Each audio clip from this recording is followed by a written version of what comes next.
Hello students, welcome to the channel. आज हम chapter number 4 कर रहे हैं। उसके अंदर as per new syllabus exercise 4.1 और 4.2 है, तो हम वही करेंगे।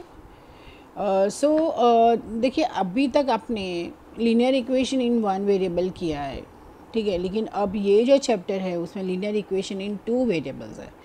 मतलब कि उसका स्टैंडर्ड फॉर्म क्या होगा, देखिए, ax plus by plus c equals to 0, right, where x and y are two variables, okay,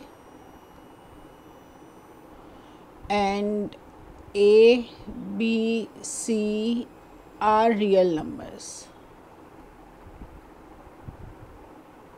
and obviously A B not equal to zero. अगर ए और बी इक्वल टू ज़ीरो हो गया, अगर ए सिर्फ ए zero हो गया तो linear equation in one variable हो जाएगा, या तो फिर बी ज़ीरो हो गया तो भी linear equation in one variable हो जाएगा, राइट। सो इसीलिए दोनों में से कोई भी ज़ीरो नहीं होना चाहिए।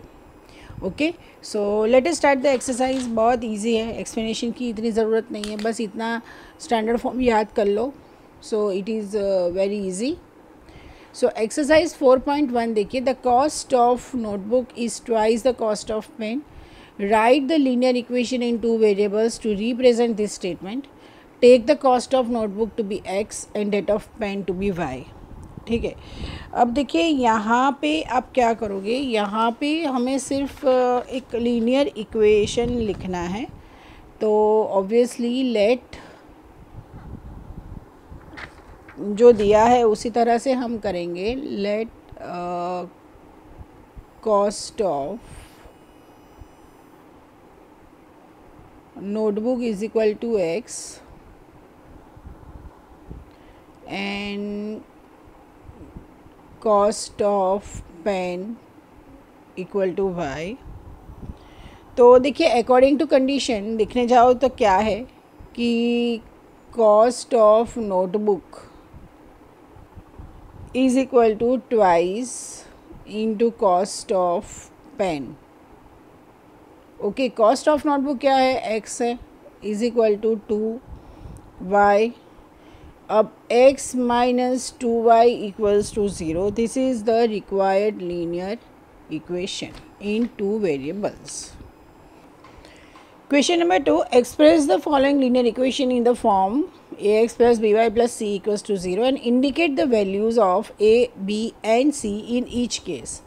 देखिए, यहाँ पे तो स्टैंडर्ड फॉर्म के साथ कंपेयर करना है। So it's 2x plus 3y minus 9.35 bar equals to 0।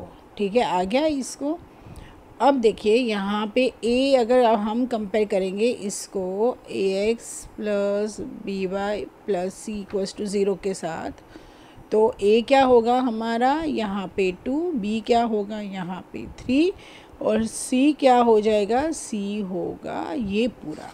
So a equals to 2, b equals to 3 and c equals to minus 9.35 bar. Okay, अब देखिए, यहाँ पे हमें पहले एलसीएम लेना पड़ेगा। सो एलसीएम लेंगे तो क्या होगा, 5x minus y minus 50 whole upon 5 equals to 0। So 5x minus y minus 50 equals to 0। तो यहाँ पे a equals to 5, b equals to -1 and c equals to -50। ठीक है, इसको हमें किसके साथ कंपेयर करना है, ax plus by plus c equals to 0। मतलब कि यहाँ पे 5, यहाँ पे कुछ भी नहीं है तो -1 और ये पूरा -50। ओके, उसको हम minus 2x plus 3y minus 6 equals to 0। तो यहाँ पे a होगा -2, b होगा 3 एंड c होगा -6। ओके, अब फोर्थ ले लो। फोर्थ में x minus 3y equals to 0, तो a होगा 1, b होगा -3 और c है ही नहीं तो c क्या हो जाएगा, 0।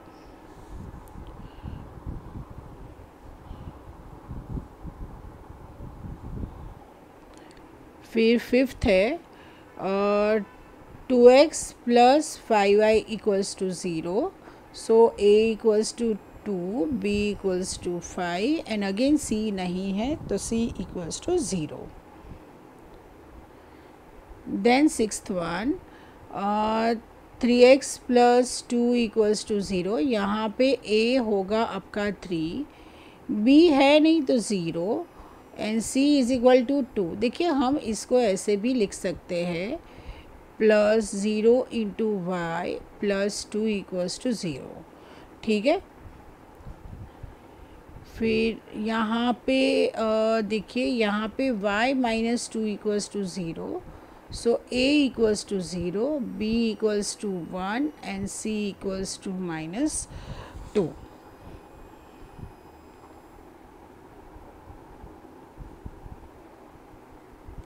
ये होगा 2x minus 5 equals to 0. So a होगा 2, b equals to 0 and c equals to minus 5.